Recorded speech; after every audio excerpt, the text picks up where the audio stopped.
For the ones who work hard to ensure their crew can always go the extra mile, and the ones who get in early so everyone can go home on time, there's Grainger, offering professional-grade supplies backed by product experts so you can quickly and easily find what you need.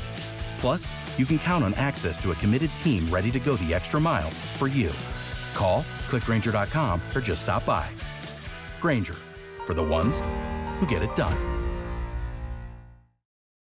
Hello there. It is Eric Erickson here. It is the Eric Erickson Show across the nation. The phone number, if you want to be a part of the program, 877-973-7425. You are more than welcome to call in. I'm glad to have you. And today, I should note, out of the box here, out of the gate, today is Pi Day. Today is March 14th, 314, 3.14, 159 is pi. You start when you learn the concept, 3.14. Then eventually you probably learn 3.14159. You might get to 3.14159265359. That's about as far as I can memorize, but it goes on ad infinitum. There are a trillion digits thus far, I think, somewhere around there that people have gotten to in pi. You don't need them all. You don't need them all. You use pi every day, whether you think about it or not. Oh, yes. You don't even realize it. The odometer in your car requires pi. Requires the use of the circumference of your tire and how quickly it rotates around from a given point back to that point. Using pi can determine the speed of your car precisely. And you actually need, for the sake of your odometer, to get to 3.14159, not just 3.14, to get it as precise as possible. You rarely ever have to get past 3.14159. A lot of places are apparently giving pizzas out there today for free and other things. USA Today has a story out there today. Let's see. Blaze Pizza is giving new and existing Blaze Rewards members an 11-inch pizza for $3.41. Oh, Chuck E. Cheese is having some sort of Pi Day. May God have mercy on your soul. For a limited time, Domino's will give you a $3 tip to order your pizza online and pick it up yourself and choosing delivery. They've timed it for Pi Day, but really it's about gas prices. Trying to see what else is out there. Honey Baked Ham Pi Day coupon, $3.14 off an apple caramel walnut pie. Marco's Pi Day BOGO deal. Marco's Pizza, buy one, get one Monday. And then McDonald's competing, or some McDonald's, you can get a free pie Monday with $1 or more purchase.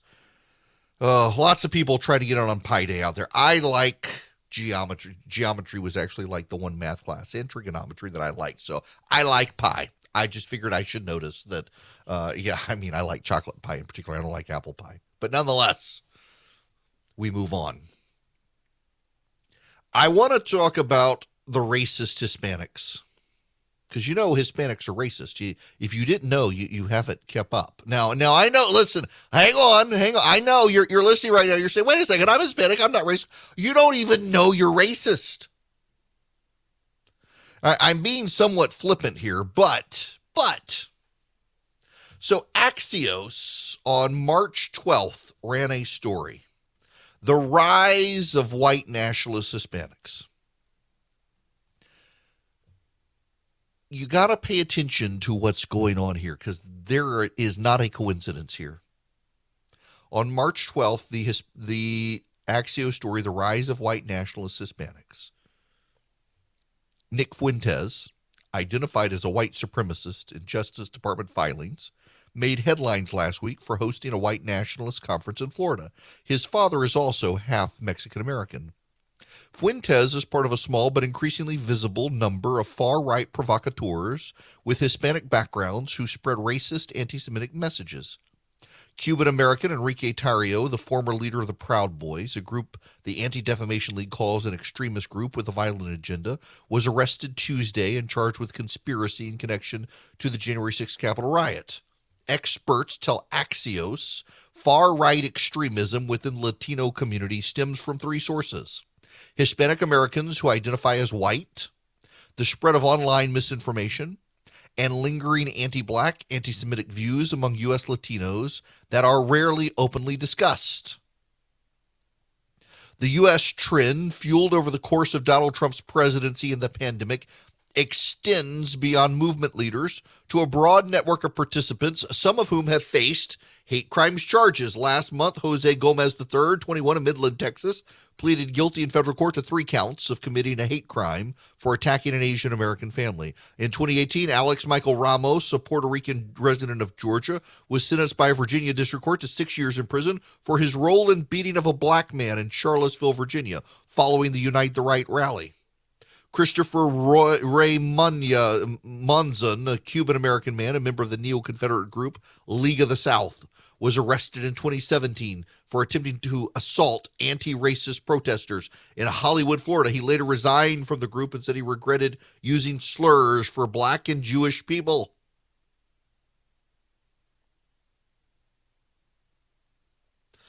Fuentes drew attention for comments introducing Marjorie Taylor Greene, Republican of Georgia, at his white supremacist event.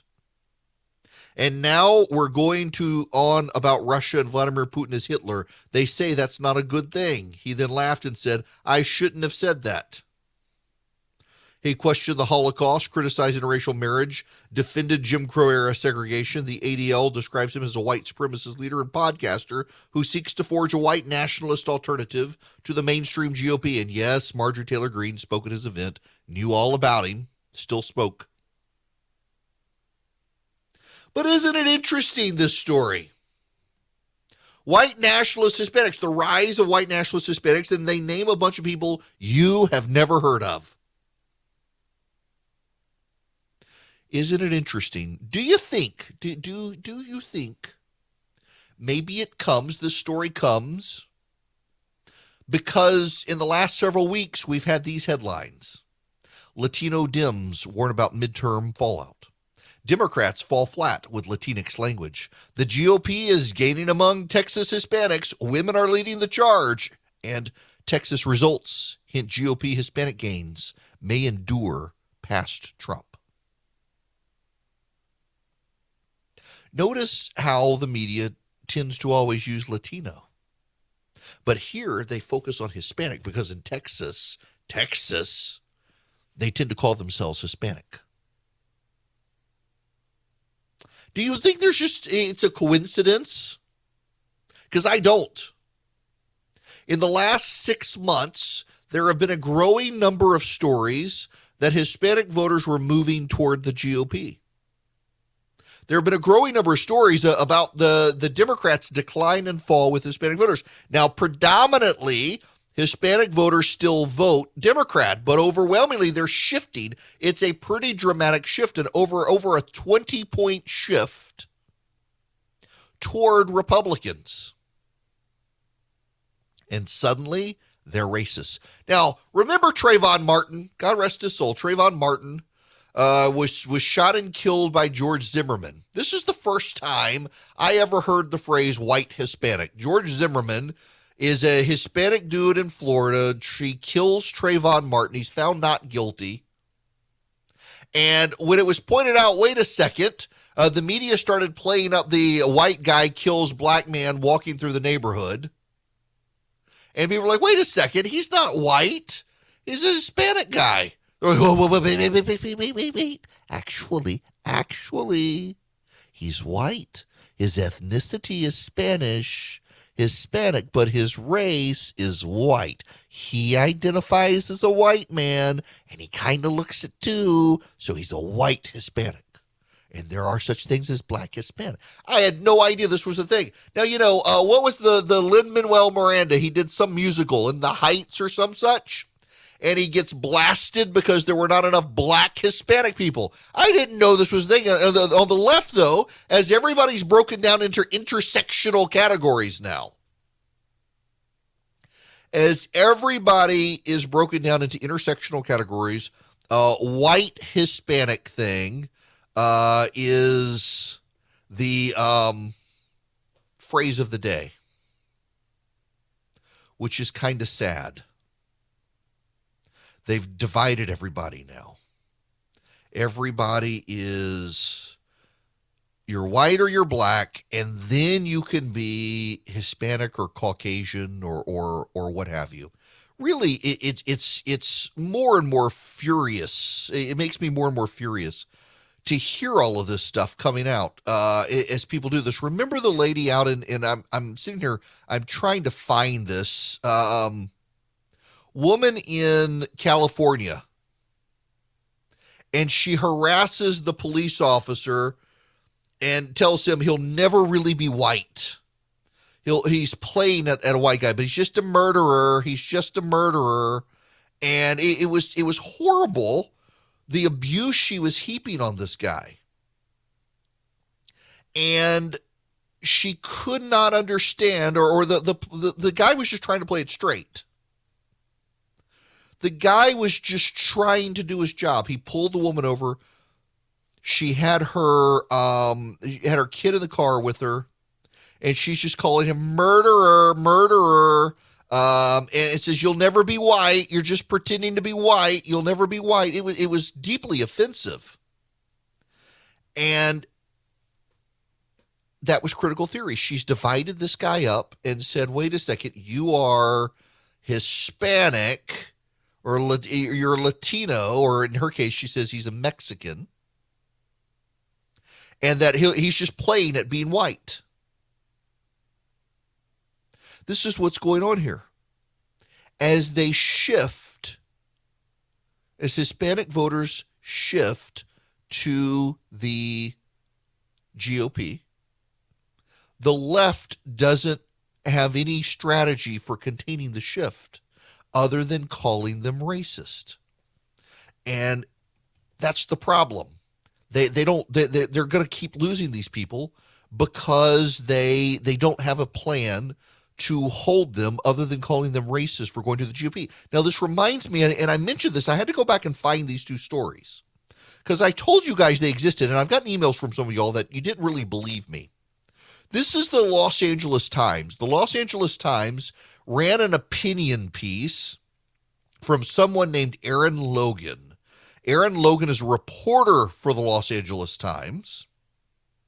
She's a reporter for the Los Angeles Times, and she wrote a piece for the Los Angeles Times, not as a reporter, but in an opinion on why black men are drawn to Trump's toxic masculinity. And that's it. She believes that it's reflected in the black rap music that the young black men like, that's why. While it's not inherently bad for Trump and other men to espouse confidence and strengths, those traits can quickly devolve into toxic masculinity, suppressing emotions, flaunting a tough exterior, and seeing violence as an indicator of power. Trump is toxic masculinity's star child. Stephanie Rose Spalding, a professor of women's and ethnic studies at the University of Colorado Springs, told me Trump doesn't like to seem weak. He has not only threatened foreign and domestic opponents with violence, but he's bragged about sexually assaulted women. It's toxic. But Trump's form of masculinity appeals to a small minority of black men who think such masculinity is their best way of making their own way in the world. I'm not kidding. This is the explanation. And the New York Times did almost the same story for Hispanic voters. The macho appeal of Donald Trump. Though a majority of Latino voters favor Democrats, Hispanic men are a small but enduring part of Trump's base. Those supporters see him as forceful, unapologetic, and a symbol of economic success. And actually goes on to say, look at the dictators that they elect in South America. They love these strong men that they fled from. This is actually what they did. And so Hispanic voters, because they're moving to the right, now must be labeled racist because, all Republicans are racist, according to the Democrats. What I find just notable is, notice how the media makes the Hispanic sound pejorative in Latino or Latinx, the normal. I mean, the subtitle again of this New York Times piece, though a majority of Latino voters favor Democrats, Hispanic men are a small but enduring part of Trump's base. Or the Axios headline, that started it all. Far left, or the rise of white nationalist Hispanics. Now, that's the actual title on the thing, is the rise of white nationalist Hispanics. But if you look at the URL for their actual title, what they originally gave it, rise of white nationalist Hispanics, Latinos. They bury the phrasing for Latinos. Why? Because they want people to identify as Latinos, and they'll be the good ones. And if you identify as Hispanic, you'll be the racist Republican. I sleep well at night under Boll and Branch sheets. And I need to tell you, my family, we were customers before I started endorsing them. It's what I like to do.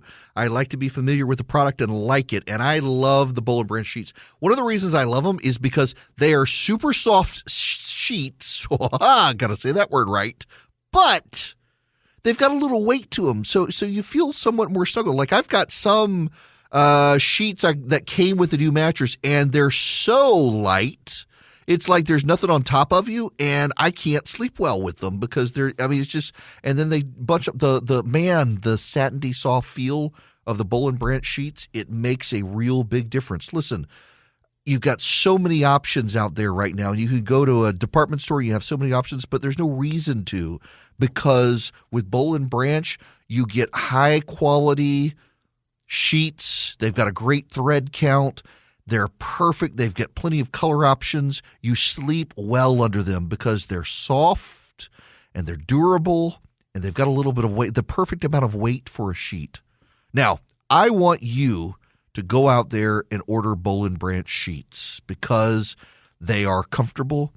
They're environmentally friendly. They're built around sustainability, and you got quality that lasts. You know, a lot of the companies that advertise all the environmentally friendly stuff, their sheets don't last. I can tell you, my Boll and Branch sheets have lasted a long time, and they get softer over time. Experience the best sheets you've ever felt at bollandbranch.com. Get 15% off your first set of sheets when you use promo code ERICK, E-R-I-C-K, at checkout. That's Boll and Branch, B-O-L-L-A-N-D, branch.com. The promo code ERICK, E-R-I-C-K. Hello there. It is Eric Erickson here. The phone number is 877-973-7425.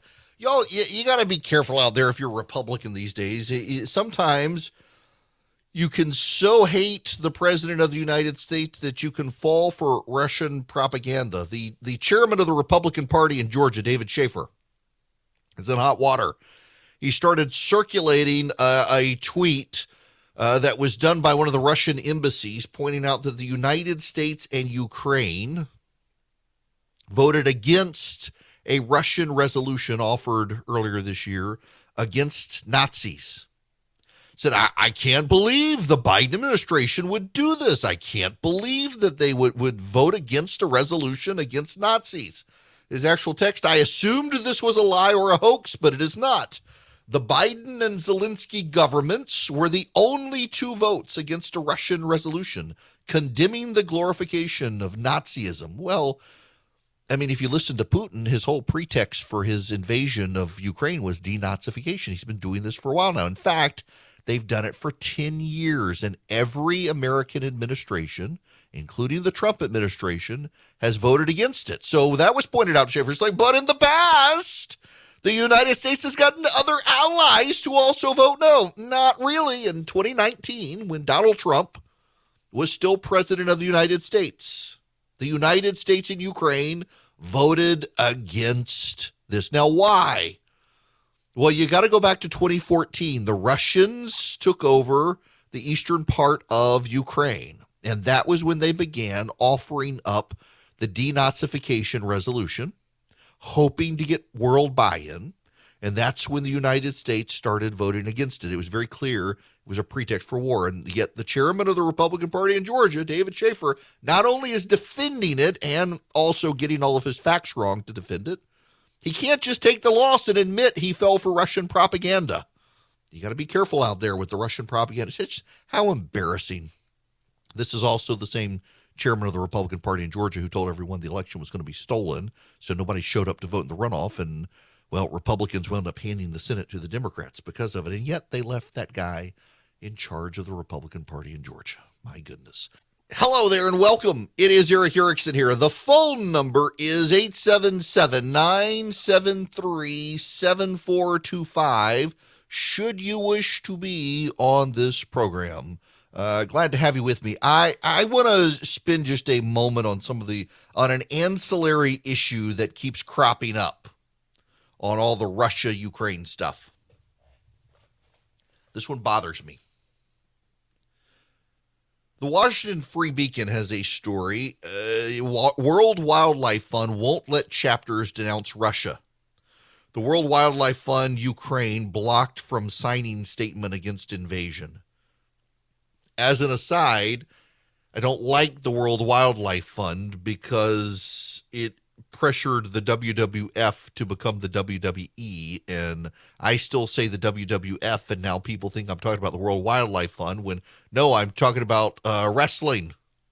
Now you're going to say WWE, and just my brain, it doesn't compute. But nonetheless, the actual WWF, the World Wildlife Fund, blocked its Ukraine chapter from signing a public statement last week denouncing the Russian government's invasion, claiming that it could harm the group's long-term ability to do conservation work across the world, according to a Ukrainian environmental activist. The WWF Ukraine chapter has added its name to a joint statement this month organized by the Ukrainian Nature Conservancy Group, which called on democratic governments to ban imports of Russian timber and wood products, a $13 billion industry, and denounced Russia's aggressive war against Ukraine, according to the UNCG.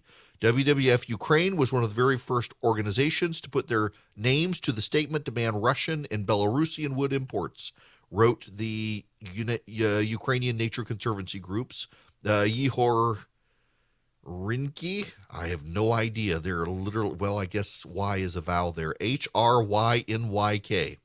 In a recent statement on the group's website.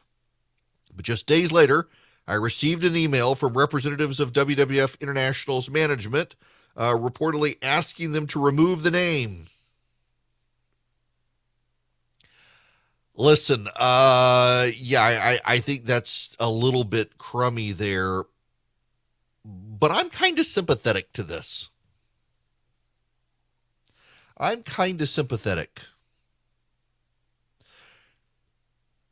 USA Today has a story out about the remarkable number of hockey players out there who have kept silent. Now, there have been just a couple who actually defended Moscow, but most have been silent altogether. It's difficult for the Russian players in the league, says Brian McClellan, the general manager of the Capitals, who have three other Russian players on their star in addition to Alex Ovechkin. I'm sure Philip could pronounce it better. There's a lot of pressure put on them to have a political opinion either way. They're trying to balance out how they live their lives and what their political opinions are and the repercussions that could happen back home. It's a difficult situation for these guys. That, my friends, is the thing that I think is getting lost in this conversation. And it's something that I don't know that a lot of people truly appreciate. And I would at least like for all of my listeners, if we can, to be a little bit sympathetic to the situation that some of these guys. There is, for example, Nikita Kucherov on the Tampa Bay Lightning. And there is Andrei Vasilevsky, who is probably the best goalie in the NHL, and he's Russian. Both of them are on the Tampa Bay Lightning. And they have families in Russia.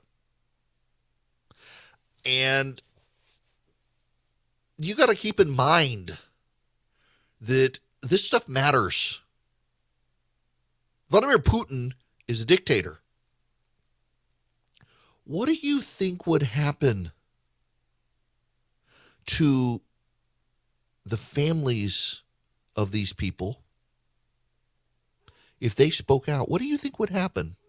Let's take the World Wildlife Fund. Look, I get the hypocrisy there, I do, and I got no problem with Washington Free Beacon calling them out, but the World Wildlife Fund's point is they want to save wildlife worldwide. If the Ukrainian branch gets in on the act and denounces the Russian involvement, it could impact the international organization. Now, I find that argument actually to be a little bit garbage because it's the Ukrainian World Wildlife Fund.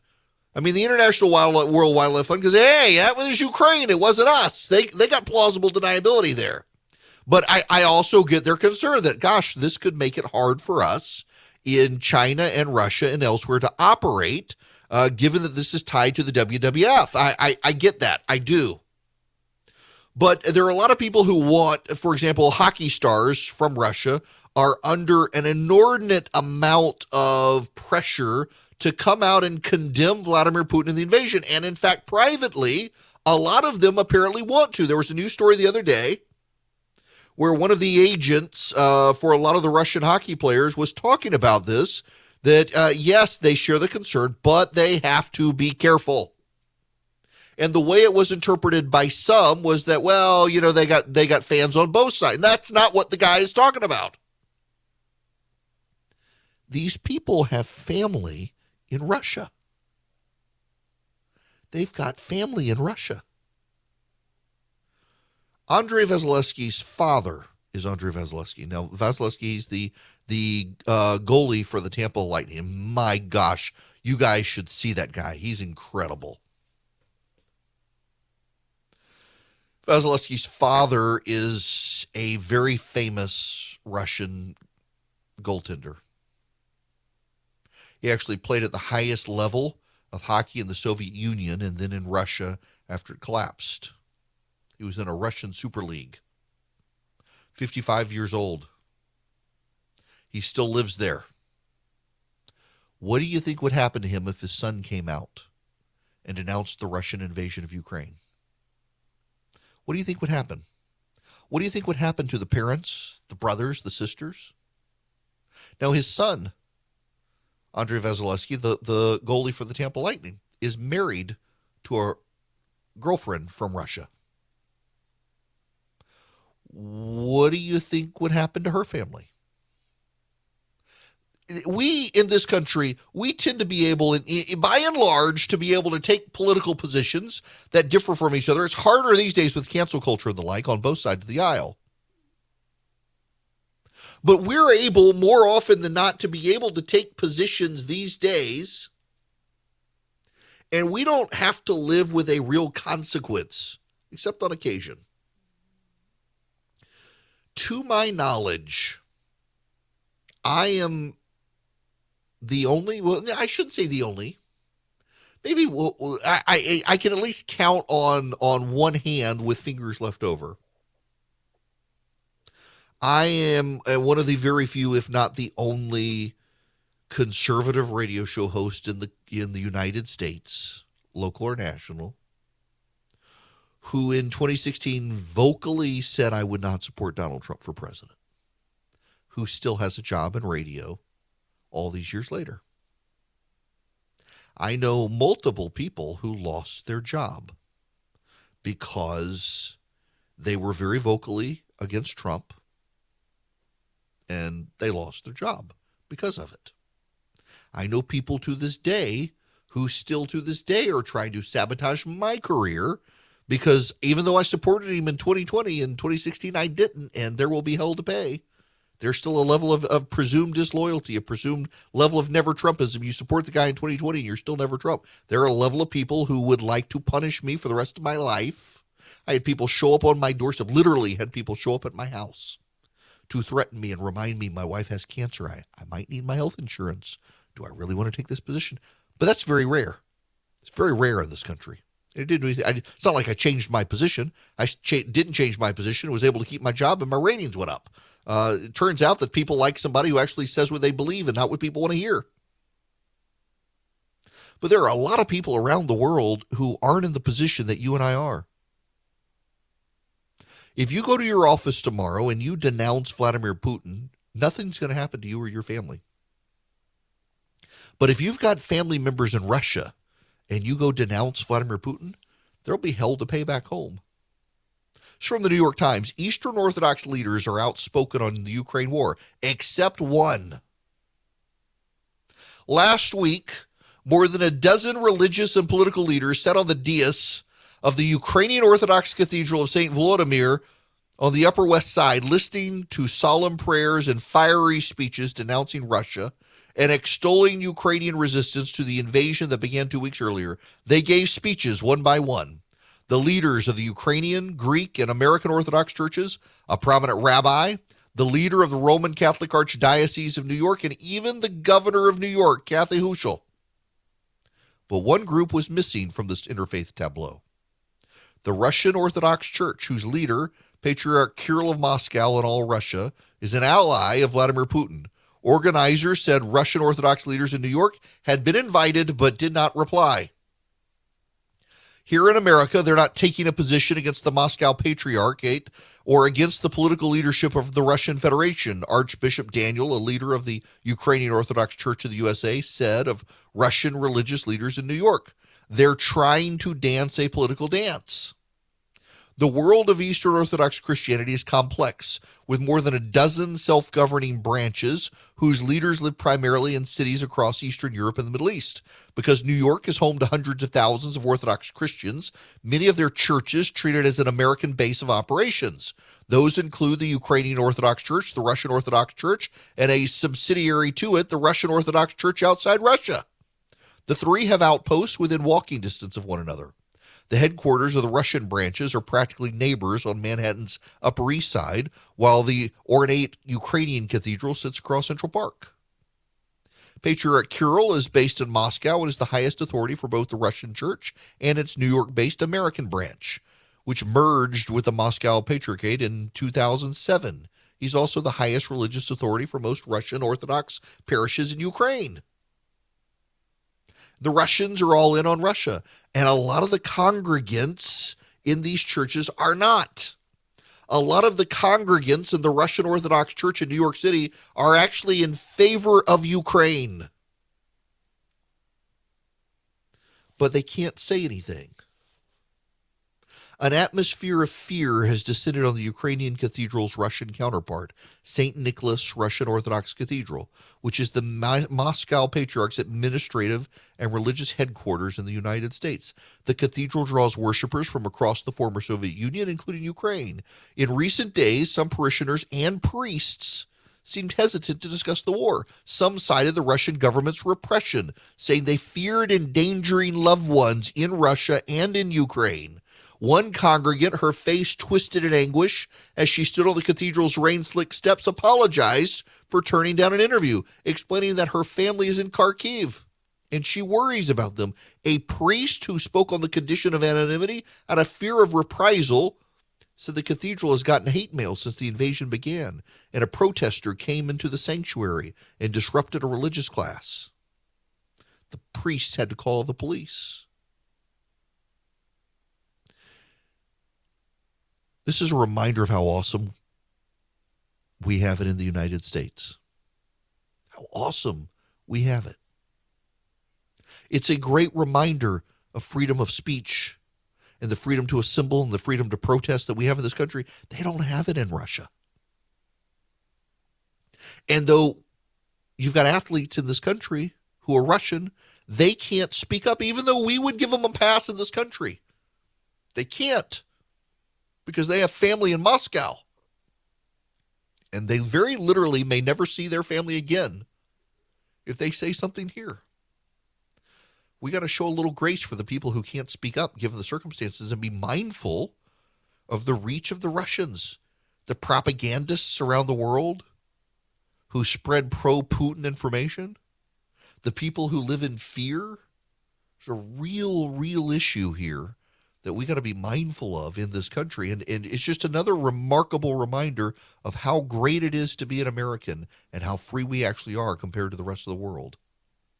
One of the great organizations committed to that freedom, committed to the First Amendment, the Second Amendment, committed to veterans and first responders is Patriot Mobile. They take a portion of their profits and they fund the conservative movement, and they want you as their customer. The more customers they have, the more money they can generate to be able to give to the conservative cause. It's a great way to help and also get great phone service. They use the same cell towers all the other companies use, and you can use them, and they have 100% U.S.-based customer service. You can get free activation with my name by going to patriotmobile.com/Eric. That's patriotmobile.com/ERICK, or you can call them. Their phone number is 972-PATRIOT. Tell them that I sent you. You get free activation. They give great discounts as well. Veteran, first responder, NRA member, teacher, big family. You need multiple lines. Talk to Patriot Mobile. They can find a discount right for you. patriotmobile.com/Eric. Hello there. It is Eric Erickson here. The phone number, 877-973-7425. I'm going to go to the telephones. I want to go to Rick, who's been waiting patiently. Rick, welcome to the program. Thank you, sir. Thank you for taking my call. Sure. Hey, I was listening to your story about, the intimidation of Russian athletes who may be in this country or other countries and have family there. And frankly, I couldn't help but feel some parallel to that and your earlier story about Biden and the Democrats going after Hispanics who choose to vote Republican. And beyond that, going after the limousine liberals in Hollywood, going after actors who choose to be conservative, or the pillow guy who's been vilified and almost run out of business because he chooses to support conservative causes. Right. The same thing's happening in this country, just maybe not to as, I'll say, vicious extent. Yeah, look, I mean, in this country, no one's going to come kill your family because you've taken a political position. At least that's what we hope. Yeah, we hope. Yeah, you're right. We do hope. Man, people are getting crazy. But, I mean, this is where we head if we give up on Western liberal democracy. And by liberal, I don't mean progressive. I mean free. And there's a lot of people, and look, I am living proof to this. I mean, the amount of threats and bullying I have gotten for positions that I have taken that aren't popular necessarily with what people would think are my tribe, I've seen it. But at the same time, also, I think it's genuinely, truly important that we be mindful of the fact that while it happens, it's nothing like other places in the world. Yeah, we're always going to have pressure.